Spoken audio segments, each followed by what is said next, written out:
Hello friends, welcome back. In our last few videos, we looked into risk terminologies and we had an overview of the primary reference material to understand risk management. I'm referring to NIST documentation. And I explained in my last video what all NIST documentation are there available for us to refer and how these NIST documentations are related, right? So when it comes to risk management as such, the whole risk management part, we have NIST 839, which deals with how to do risk management.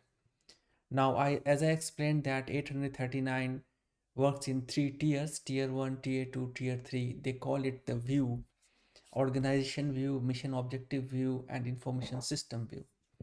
So when it comes to information system view, NIST refers to document which is called Risk Management Framework 837, right? So 839 risk management, 837 is risk management framework, right? You should not get confused that okay, 37 is less than 39, so 37 should be the master and 39 should be the subset. It's the other way around. So NIST 839 deals with overall risk management, and risk management framework is 837, which works on the tier 3 of 839, and it's called risk management framework, as I said. Now when we do risk management, we deal with some steps. The step 1 is called the framing of risk management. Step 2 is risk assessment, right? So risk assessment, when we deal with risk assessment, which is the step number 2 of risk management frame, not risk management framework, sorry for that. Step 2 of the overall risk management, that assessment phase is addressed in by NIST 830, right, which is called risk assessment basically, right? So if you want more details in these documentations and relation, please refer my last video. That video is very comprehensive, concise, and to the point. The information which you need for CISSP exam, nothing more, nothing less. Now what we are going to do in this video is deep dive more into the risk management part and see what are the different steps of risk management. Let's straight away go to the drawing board and see how we can mentally visualize this and how we can carry this information to the examination hall to answer the correct choices in CSSP exam basically. Let's go to the drawing board. Now this is the glimpse of the discussion which I had in my last video. As I was explaining, 839, if you see here, 839 is a NIST special publication, SP 839, which is Managing Information Security Risk. It has got three tiers: organization, mission, view, mission and objective view, and information system view. I haven't explained the details of these views because this is not required for CISSP exam as such. You should know that these tiers exist, and tier 3 is something which is 837, NIST SP 837 revision 2, which is risk management framework, which we will discuss briefly because it's a part of CISSP curriculum.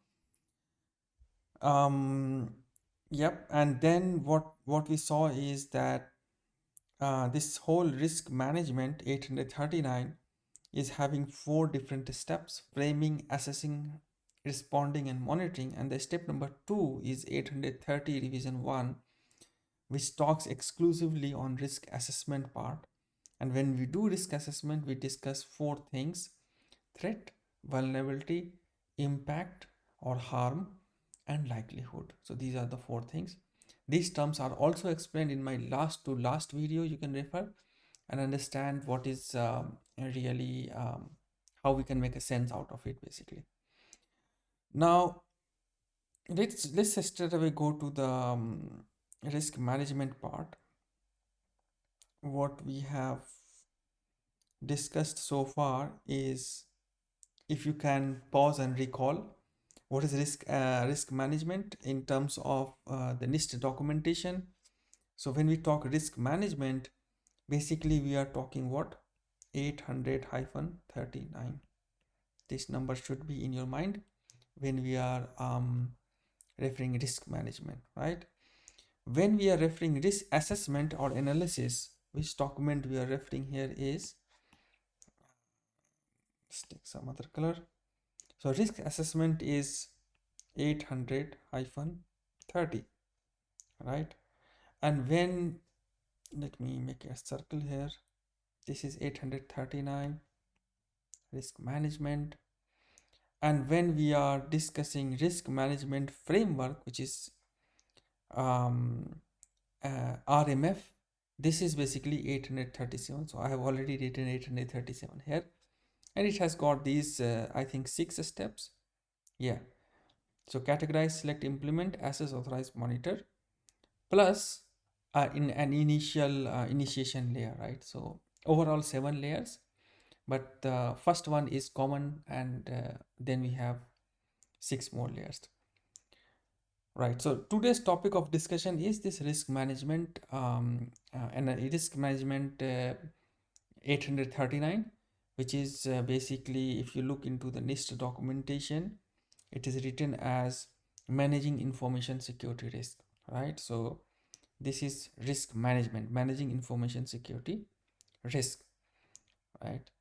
And I also told you in my last video that there is a relationship between this. So 830 is the step number 2 of risk management. But if you see this diagram, this is step number 1, right? But don't get confused or panicked. If you follow risk management NIST documentation, it's well and good, but this is just a conceptual view to show you some different concepts related, right? So from a NIST point of view, this is step number 2, but when you refer Cybex book, it is a step number 1. I will explain why this discrepancy is there. But first you should know that 830 is a part of 839, which is a step 2 of enterprise risk management or information security risk management. And what is risk management framework? So I explained that risk management framework also is a part of, sorry, 839, in a way that it addresses the information system layer or information system view of overall risk management, right? Now, so this is the relationship, and this is the cycle we should be knowing. Before I jump into explaining risk management, first let me explain you how we conceive the concept of risk in our mind. I already explained in my last to last video when I was explaining risk terminology that risk and exposure is a kind of related term. So risk is basically when we are explaining the situation of a compromise from the point of view of a threat, so it's risk. And when we are explaining the same situation from the point of view of asset, it's exposure. So exposure is created because there is some vulnerability, there is some weakness which can be exploited, right? So that's why the exposure is there. And why there is a risk? Because the risk is created by some threat actor, right? So the same situation we are explaining, one from a threat actor point of view, then we use the term risk. And when we refer the same situation from an asset point of view, we explain it with the term exposure. It's not hard and fast. Sometimes we may be talking exposure from a threat actor point of view, but that's less likely to happen or less common. Now look at these two formulas. risk equals to threat into vulnerability, and risk equals to probability of harm into severity of harm. Now, whenever we look into some formula, we kind of think that, okay, there will be some real numbers and we'll be doing some calculation and sort of thing. But these formulas are not gonna used in any calculation. So just note down this this word from me, that this risk formula is not gonna be used in any real calculation in CISSP exams, right? How these formulas came into existence. Now, this is something which is which is a derivative of the way we studied things in our school life. So again, I will take you back to your schools, and you might have studied gravity, and then we say that, okay, the force of gravity is proportional to mass, and is inversely proportional to the distance between them. And scientists did some experimentation, repeated experimentation, and they say that, okay, it's not only the inverse relationship, it's inverse square relationship basically. Then we came to know that the formula is proportional to the masses m1 m2 by ds square. And then when we put an equal to sign, then with this equal to sign came some constant, which is g m1 m2 by ds square. So this is gravitational constant. We are not doing this type of experimentation here, because risk calculation is not going to be treated like finding the exact force between two material objects. What we saw in our real life, in day-to-day life, through our experience, that risk is proportional to threat, right?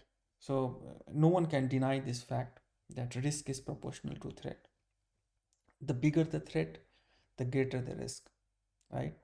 So when we say threat, we are explaining risk uh, basically from a threat actor point of view, um, looking the risk from the point of view of someone who can exploit some vulnerability, right?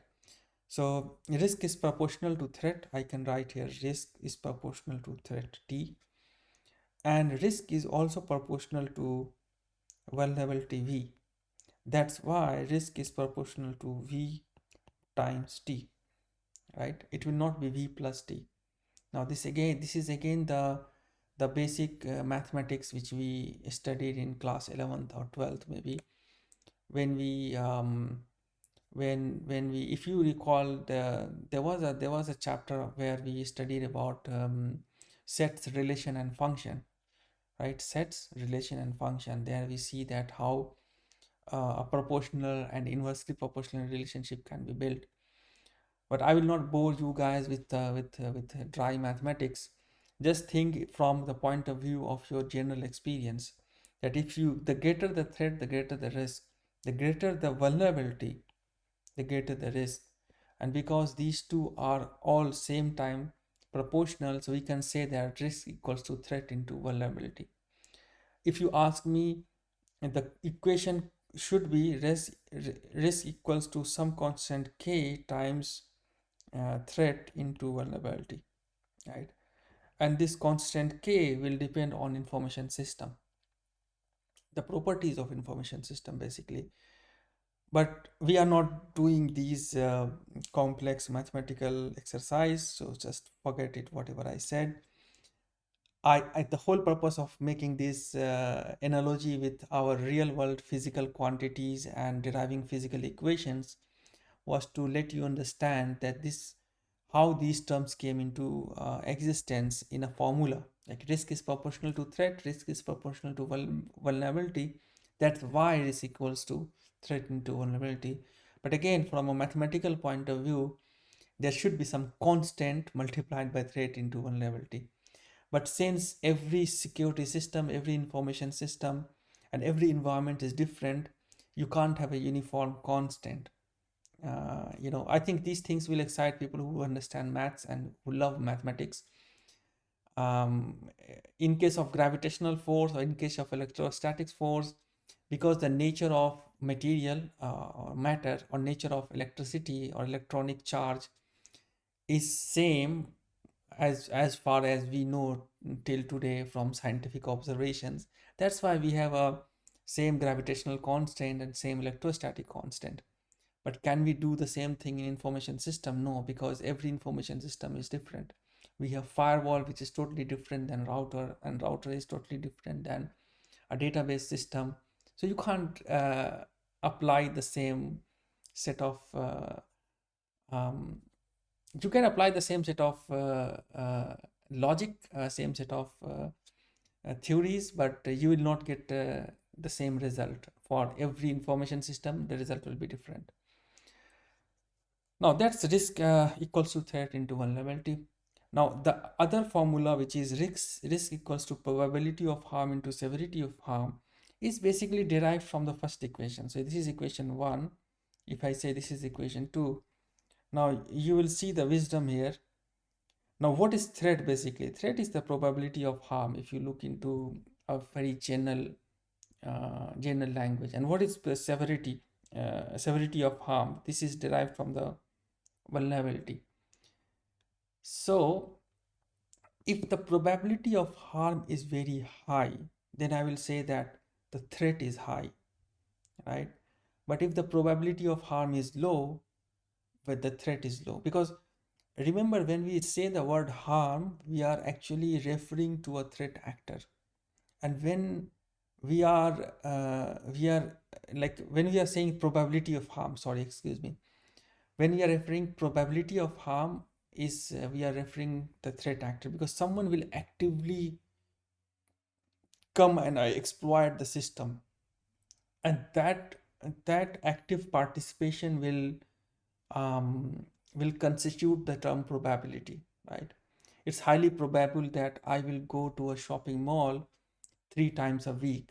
So it depends on me as a consumer, as a consuming actor to go into a shopping mall. So that's how we define threat. Threat is always in a perspective of threat actor, and that's why we say probability of the threat actor to execute some action, malicious action. So that is probability of harm, which is related with threat. Now if some threat actor acts on an asset to exploit in context of some vulnerability, then the severity of harm, how much harm can we bring to a system, depends on how vulnerable the system is. The greater the vulnerability, the greater the severity of harm, right? So the severity word sticks with vulnerability, and probability sticks with threat. That's why we have this formula. And as I said, that these formulas are not going to get used in any real calculation in CISSP exam, but it's good to know that there is a proportional relationship between threat and risk, and there is a proportional relationship between vulnerability and risk.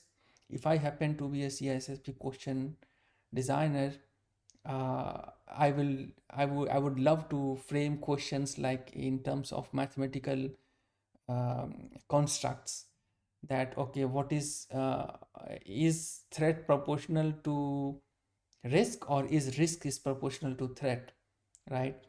So you should know that it's not the other way around. So risk is proportional to threat, or risk is proportional to vulnerability. That's why we have this formula. Okay, now this is something which was left in when I was discussing risk terminology, and I deliberately didn't explain it at that time because the length of video was getting long. And I think this video will be a bit long because I wanted to cover uh, the whole risk management cycle, and try to explain some terms which are very much important from the exams perspective. Okay, so we already covered what is the relationship between risk, threat, and vulnerability, and threat is the probability of harm, and vulnerability give rise to the severity of harm. Right. Now coming to risk management. When we say risk management, the number which should ring in your head is 839. Just just focus on this schematic, this diagram, and try to get it printed in your head, that when we say risk management 839, when we say risk assessment 830, when we say risk management framework 837. So these three terms should be the foundation of your whole risk management concept which you have. Now when we say risk management, basically from the primary source material, which is NIST 839, if you look into that documentation, it has got 4 steps: frame the risk, assess the risk, respond the risk, and monitor the risk, right? So these 4 steps you should memorize. There is no escape from this, because this is a NIST documentation, and NIST documentation is the primary source material for your information security understanding. Then these steps which are there documented in NIST documentation should be a part of your memory, right? I'm not saying that you should memorize and be happy. I'm saying that memorization is one step, and then you just contemplate on these terms and then try to understand from different books, Sean Harris and Cybex. Then it will give you the real picture. But if you keep yourself aside from NIST documentation and you just if study Cybex, it's okay. Like, it can happen that you may pass the exam, but you know, I think you know what I mean. Like, if you don't know what NIST says, it's like the whole problem, the political and religious problem you see in the world is because people who follow things, they don't know the primary source material, right? So people who are religious, 99%, or I will say 95% maybe, are the people who are following rituals and they think that that is religion. They never go back to their holy text, like the holy book of Vedas or Quran or Bible, Old Testament, uh, to really understand what is there written for something which is treated as good, divine, or bad, or sinful, and how those actions are interpreted from holy text, right? No one goes there, but they just go participate in some puja, some rituals, and think that this is religion. Same can happen with your Cybex book as well. Like, if you just focus on Cybex book, you will pass the exam. I'm not saying you will not pass the exam, but you won't get the real spirit or real sense, the complete holistic picture. Because when you are implementing risk management framework in some company, or you're doing some risk analysis in a company, and if you don't have this information of what NIST documentation says or what ISO documentation says, then you will never bring the whole spirit of the exercise on the table, right? So this is very important. I will encourage to go into NIST documentation. Okay, coming back to the information security risk management, managing information security risk. Then NIST 839 explains four step: framing the risk, assessing the risk, responding, and monitoring the risk. Very important. You should have this in your memory. Framing the risk is doing the initial analysis of assumptions, constraint, how much risk we can tolerate, what are the priorities and trade-offs. So this is something which is done by business owners and senior people who understand the business, who know the dependencies. They don't need some sort of CISSP professionals as such to bring those information on the table. They know that what is the risk. So there is a bank, there is an inherent risk of robbery, right? So that's there. You know, you can't guarantee that robbery will never take place. It's not in your jurisdiction or not in your control. Robbery can take place anytime. So these are the things we have to set the context by framing the risk, assumption, constraint, tolerance, priorities, and trade-off. I will come to the tolerance part, tolerance and appetite. Then we assess the risk, do risk assessment, which we will be discussing. Then we respond to the risk, and then we monitor the risk, right? So NIST documentation is interesting if you read it, or I will make a new video separately discussing 839 if time permits. But right now I'm on a run on a marathon to complete the course from a CISSP point of view.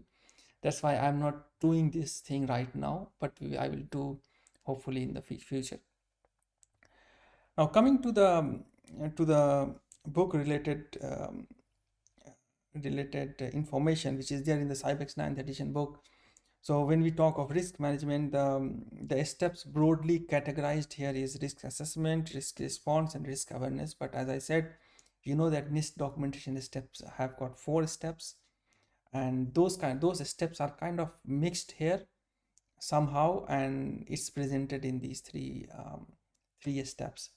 More important from an examination point of view is to know what we exactly do as part of the risk management steps, right? So start with risk assessment and analysis, right? I think I have already explained in my some previous video that any analysis could be of 2 types, qualitative and quantitative, right? So the qualitative analysis will be based on probability, impact, some scenario, Delphi method. So those kind of thing will come into qualitative. In quantitative analysis, we will put some real dollar value to the analysis which we bring, right? So what is the overall goal of risk assessment or analysis? The overall goal of risk assessment is to identify risk based on asset threat pairing and rank them in order of criticality. I have explained this concept in my video where I discussed risk terminology. Like like in this world, if there is a good, there is a bad. You know, every good has got some evils associated, and there is a fight between good and bad constantly around this planet in the realm of humanity. In movies, we have seen that we have got a superhero, then we have got a villain. Exactly the same way in information security world, wherever you see some asset, then there is a threat. So there is an asset threat pairing, right? And when we do risk assessment analysis, one of the primary goal, the very first stage of doing the risk assessment is to identify risk and to pair them with asset threat pairing, right? So we have got an asset, we have got a threat, this asset, these threats. So it could be one to many or many to one relationship. Again, mathematics, not going into too much detail. So one-on-one relationship is like there is only one asset and one threat, but it is very rare to have one-on-one relationship in when we deal with asset threat pairing. The majority of pairing, you will see that for every given asset there will be multiple threat. So it will be one to many relationship most of the time. And then when you have this asset threat pairing, then you have to rank them in order of criticality, right? What it involves in risk assessment analysis, it involves examination of risk, evaluation of threats, likelihood, severity, and the cost of countermeasure. So these all things we take in consideration when we do risk assessment. The end result is a sorted criticality prioritization of risk, right? So by in the end of the risk assessment analysis, you will have this list of prioritized risk, like this is the top level risk to the organization, this is the lowest risk, and these are the intermediary lists, right? Now how we do that? We do that, as I said, qualitative and quantitative analysis. So in quantitative risk analysis, you have certain terms or certain values you calculate in order to quantify the risk values, basically, right? So risk value is always in some dollar figure, right? So that people can understand. You may talk risk in terms of, okay, there is some 50% risk of going this server downtime, or there is a 30% risk of our backup system to be off, you know. But those risk calculation is basically what I explained here, the long discussion I have in the starting of the video, right? So this risk calculation is something which is good to get a qualitative understanding of the risk. But when we are doing a quantitative risk analysis, we always present risk in terms of some dollar value, right? Now, there is a term which is called single loss expectancy, right? So loss expectancy is that how much I will be losing if there is an attack on a system or a server or an organization as a whole. So we talk of two terms here. One is exposure factor, one is asset value. So first we did do the asset classification as I explained in my risk terminology video. That first we take a look into our configuration management database CMDB. We list all the assets depending on the business criticality, and every asset will have some asset value. Now every asset value will be multiplied with the exposure factor of a risk to calculate single loss expectancy, right? So this formula is very important. So asset value, if it is in dollar value, dollar figure, and exposure factor is in percentage, then you have got a percentage of dollar figure, right? And this percentage of dollar figure will explain how much is a single instance of exposure contributing to single loss expectancy, right? When we talk of annual loss expectancy, we are basically talking SLE into ARO, right? ARO is annualized rate of occurrence, right? So you have asset value into exposure factor, which is single loss expectancy, and then we multiply the figure with ARO, right? So this is how we calculate annual loss expectancy. Now in exam you may get a question like, okay, the this ALE will not be the ARO will not be given in a very plain term, that okay, once every 30 year or once every 2 hour. It will not be given. Uh, the information may be given like this. So there is a chance of flooding. Let's say let's take an example of flooding. So it may be like the flooding is once, not once is easy. Let's say thrice, um, thrice every 10 year. So thrice every 10 years. So how you will calculate ARO, annual rate of occurrence? It says every 3 year 10. So the basic trick is you have to write something like this. So every 3 year you got 10. Sorry, no. So you have to write like say every 10 year you got 3 occurrence, right? So this is year, this is occurrence.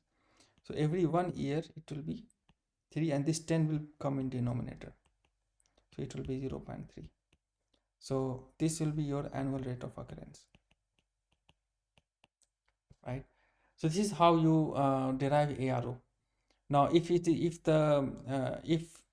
the single loss expectancy is let's say $500, then annual loss expectancy will be $500 multiplied by 0.3, right?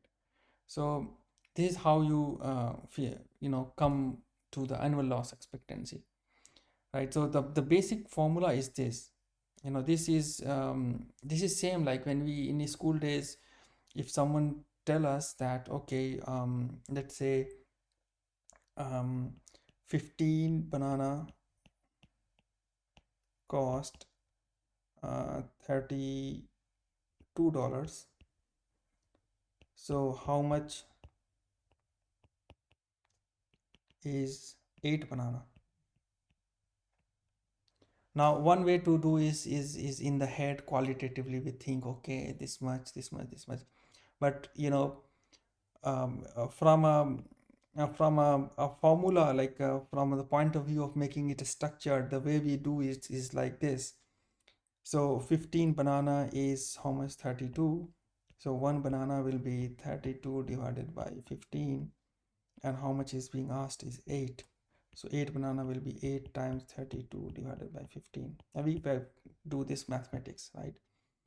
So this one banana cost is basically annual rate of um, occurrence calculation which you will be doing in real questions in CISSP exam, right? So this was a brief explanation of how we calculate ARO. Now, annual cost of safeguard is something, is not a formula. You know that there is an annual cost of safeguard. Like you have deployed one safeguard and it costs some $30, let's say, and you are protecting an asset of $1,000, right? So $30 is annual cost of safeguard. How you calculate is, so the value of safeguard, like if you are putting a safeguard of $1,000 to protect $30 stuff, it doesn't make any sense. So the value of safeguard will be the annual loss of expectancy for pre-safeguard, right? Pre-safeguard, it will be some higher amount, then you put some safeguard, then annual loss expectancy will decrease, then you take a difference, and then you minus the annual cost of safeguard, then you will get the exact value of safeguard, right? It should be a positive number. If it is a negative number, then there is no point of putting that safeguard, right? Then we take a decision that either we transfer the risk, outsource the risk, or some other method, right? Now, when we do risk assessment, there is some starting risk, initial risk, or inherent risk, which is kind of known to everyone before we formally start a risk assessment process. As I said, the example of a bank, that there is already a risk of robbery, right? So it may happen at any time. So we know that there is an inherent risk there. Now, total risk is asset value into vulnerability into threat, right? Now, this is again, it's a qualitative description based on the proportional logic we discussed in starting of the video. So the greater the asset value, the greater risk it will carry if it is down. The greater the vulnerability, the greater the risk. The greater the threat, the greater the risk, right? So if you look into the formula which we discussed before, we already discussed that risk is proportional to threat into vulnerability. We just introduced a new term here, which is also vulnerable, um, which is asset value. So threat into vulnerability we have already discussed before. Now here we have asset value into threat into vulnerability. Now what is residual risk? Residual risk is basically whatever risk is left after we do everything. So we did risk analysis, we calculate SLE, we calculate ALE, we put some countermeasure, we saw that okay, we are getting a positive value of the value of safeguard. Then whatever is left is called my residual risk, and that is represented as total risk minus control gap. So whatever is left is basically the control gap. Now control risk is introduced by introduction of countermeasure. Whenever you introduce a countermeasure, the countermeasure itself will bring some inherent risk or some risk which will need some other consideration. Like if you are putting a firewall, then you are concerned with safeguarding the firewall. You are concerned with the management access to the firewall, because the firewall will have some rule base which will be sensitive to the business. So that kind of risk will be the control risk, right? So this is all risk assessment analysis. Now when it comes to risk response, this is interesting. Basically here we will talk something something funny as well. So risk response is basically is calculated based on the risk assessment whatever we did, and here we talk about certain things. Now we talk about appetite, capacity, and tolerance, right? So I have made a video in Hindi to explain these three terms. Right here I will explain in a very basic language, first to give you an idea, give you a picture in your mind so that you have this concept. Now when I talk of appetite, think of yourself going in a party, and you are going in a party, right? Now when you go into the party and you see a lot of food there, food, drink, and everything, but and you know that how much you can consume, right? So that is your appetite. You are not giving any real number, that I'm gonna eat 500 grams of chips, or 300 grams of fruit or something, or 3 glasses of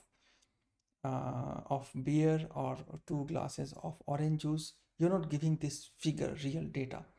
You are just having a feeling of, okay, how much you can eat. It's just your subjective personal feeling. That's your appetite. I said, okay, I don't have an appetite of going for a dinner today or tonight, basically. So that's your appetite.